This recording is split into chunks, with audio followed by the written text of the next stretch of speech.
Hi everyone, this is Balázs from RacingBrick. After the intense coverage of the Koenigsegg Sadar Spear, it's time to take a look at another July 1st release, the new LEGO Technic 42240 Aston Martin AMR25 Formula 1 car. Well, new might not be the right word. Despite all the earlier rumors, this model is still based on the 2025 Aston Martin AMR25, so if you were hoping for a first glimpse of the 2026 Formula 1 regulations in Technic form, we'll have to wait a little longer. That also means that, technically speaking, there won't be many surprises here if you've already built a Ferrari, the McLaren or the Red Bull. Let's see exactly how much is shared between these cars, what is actually different, and whether Aston Martin deserves a place in LEGO's growing 1/8-scale Formula 1 lineup. The front of the box follows the familiar 18 Plus design with the required logos around the edges.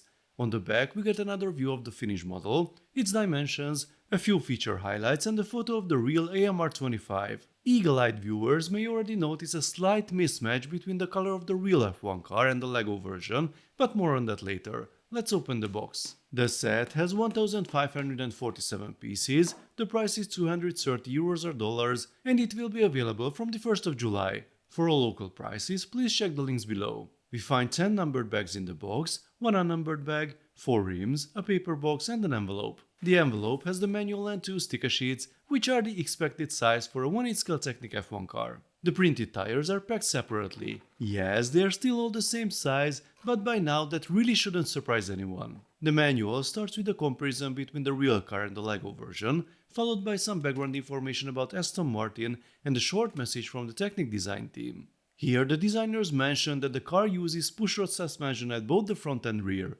If you've already built the McLaren or the Red Bull, the rear suspension will immediately look familiar, while the front follows the same layout we've already seen on the Ferrari. Here is the part list if you're interested. Now let's start building. We begin with the rear axle, and as expected it's virtually identical to the McLaren's, with only a handful of small differences. After the first 2 bags, the build sequence changes slightly, but mechanically it still feels very much like the Papaya car.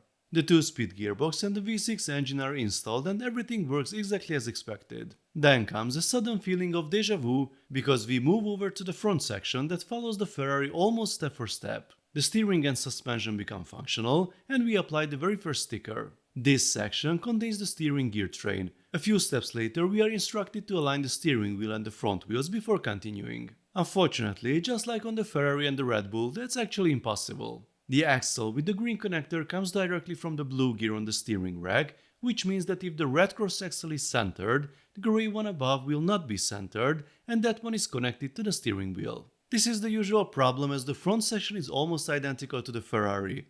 I suggest watching my detailed explanation in that review, why it happens, what a potential workaround is that still does not fully solve the problem, why some people think that it does, and why this mostly theoretical problem deserves more attention from Technic designers. And now the sticker fest begins. With the seat design we return to the McLaren style. Next we join the front and rear sections together.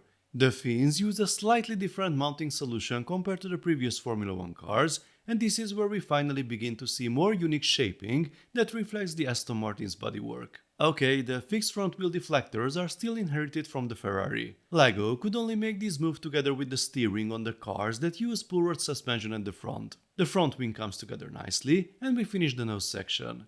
I should also mention that the sticker color matching is actually quite good this time. Next, we connect the gear selector to the DRS mechanism before completing the rear wing. The aerodynamic shaping around the rear bodywork is new, and I especially like how the end of this panel is logged into that slot. Good news, we actually get rear view mirrors this time. This side assembly is quite clever.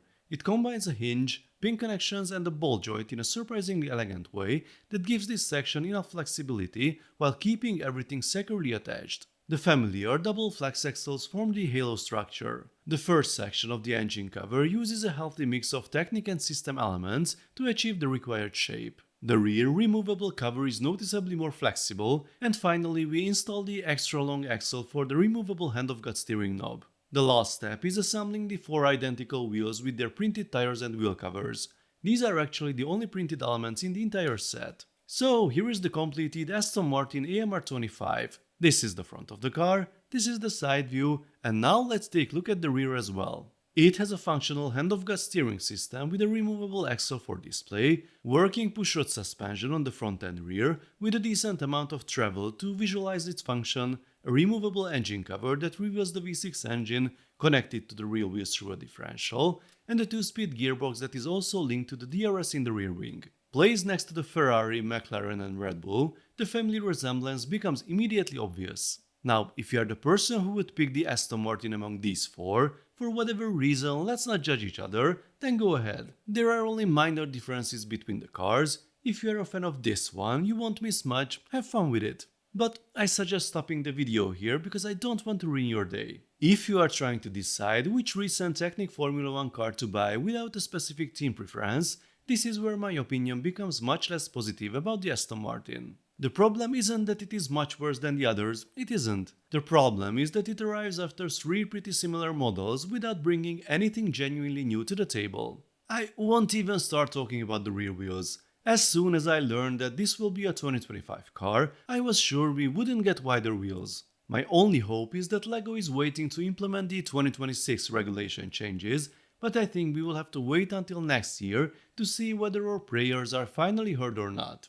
Here, the rear suspension is largely carried over from the McLaren, while the front architecture is effectively the Ferrari reused once again. There are a few new bodywork solutions because Aston Martin's aerodynamic surfaces differ from the other teams, but mechanically there are very few meaningful changes. Also, the same compromises remain. The front wheel deflectors stay fixed as on the Ferrari, and the steering wheel still can't be properly centered as on these two. It works on the McLaren, but as the designers shared, that was more of a lucky incident than a planned design change. The ride height is also still much closer to a rally car than to a modern Formula 1 machine. Additionally, some aspects are actually worse. The very long unsupported steering axle flexes noticeably, and because of the gearing between the steering rack and the knob, steering the car still requires more force than I would like. And then there is the evergreen topic of color for Aston Martin F1 cars. This is LEGO's regular green.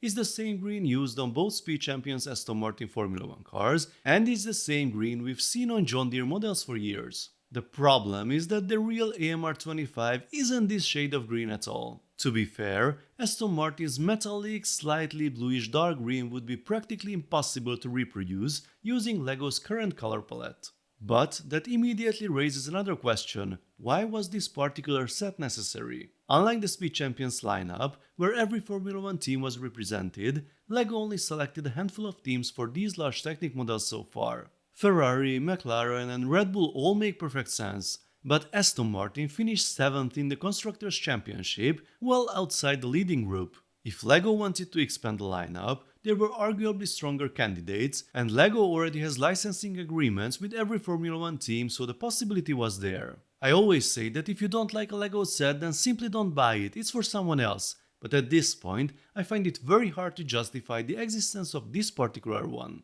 So why Aston Martin?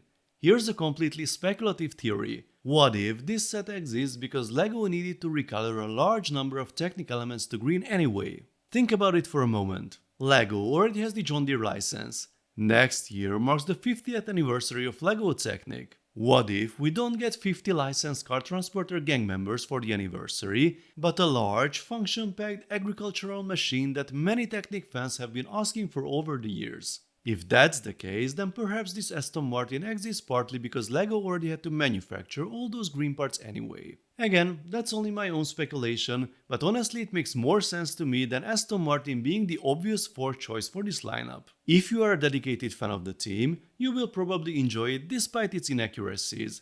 For some, it might also be useful as a green part pack. But if you are merely interested in a good build, I would still recommend choosing either the Red Bull or the McLaren. In my opinion, those remain the strongest entries in this lineup. LEGO has now had 4 very similar attempts at this generation of Technic Formula 1 cars, and the older ones weren't that different either. Let's hope the next generation, based on the 2026 regulations, finally takes a meaningful step forward in both engineering and accuracy. Let me know folks what you think about this set, the build, the look, the color choice, the theme choice. Let's talk about it in the comment section. If you enjoyed this video, then please give it a thumbs up and don't forget to subscribe with notifications as more exciting LEGO videos are coming soon. See you next time, bye bye.